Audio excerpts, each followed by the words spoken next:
So there's a fun little like three-part story within our three big ones that we've got. First mural up here, the Gnomes brew, they're brewing beer and sampling it and tasting the wares and all that. Second one over my other shoulder here is them enjoying their beer. They're playing a game of cards and kind of reveling in all of that. And then the third one we have around the corner in the dining room is the end of their night of revelry where they're all sitting in the drunk tank, waiting to get let out for the next morning. The food we serve, the culture we try and create here, our location is obviously hard to beat here in the Houghton area. I think that special draw is kind of just the fact that this place can't be replicated elsewhere. Kind of harkens back to our saying on our fourth mural over here saying we won't go home till morning.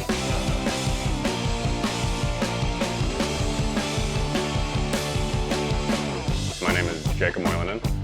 I've been at the Ambassador for going on 8 years now. First 3 of that was bartending, but since then I've been doing managing stuff. The building was built sometime in the 1890s. It was all original stained glass on the building. So that's from 1890? 120 plus years old now, yeah. Are these chandeliers too? Yep. The only stained glass in this building that isn't original are the 3 on the back wall, and that's just because we used to have a big stone fireplace back there that got taken out some years ago. This would be our view of the canal. These 3 tables that we've got here are kind of the premier seating. Everybody wants a spot here. And then back there in that direction, that's where all the magic's gonna happen. All the pizzas get made. The Ambassador under the Rossi family was started in January 1st of 1965. We've had people within the family working here pretty much every day since it opened.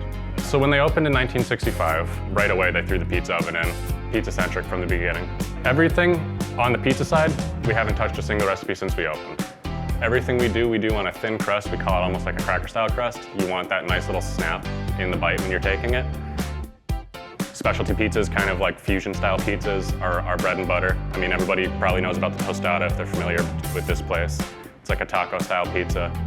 Top 10 pizza places in Michigan. I think we ranked number 2 with our tostada pizza there.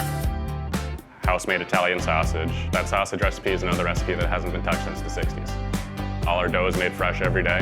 Everything that you are eating here, we make here. We have a great returning base of people within the area, and they rep us pretty hard whenever they leave and hear someone's coming up to the area. We're one of the first names out of their mouth. Oh, you gotta come in here and you gotta try our pizza.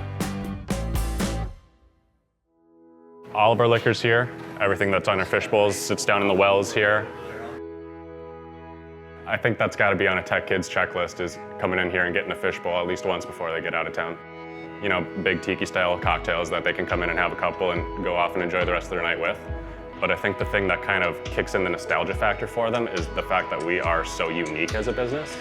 Once people have graduated from tech and start to leave the area and take a little bit of time away and they come back up here, this is kind of one of the first places that they want to come back to just to kind of recapture those memories that they built for themselves. That's kind of a special thing because even way back then, whatever memory we might have stuck with them and the experiences that they had were good enough that they wanted to come back here and try and relive that. And our biggest thing is we don't want to change anything because we want those experiences to be as close to those same original experiences that maybe a 20-year tech alumni has had back when he was going to school that they would have coming back and seeing it again. It's really hard to replicate the kind of feeling that you get when you walk into our place. Like, you're only going to find these murals in the stained glass in one building in one spot. So I absolutely consider the Ambassador an icon of the Keweenaw Peninsula.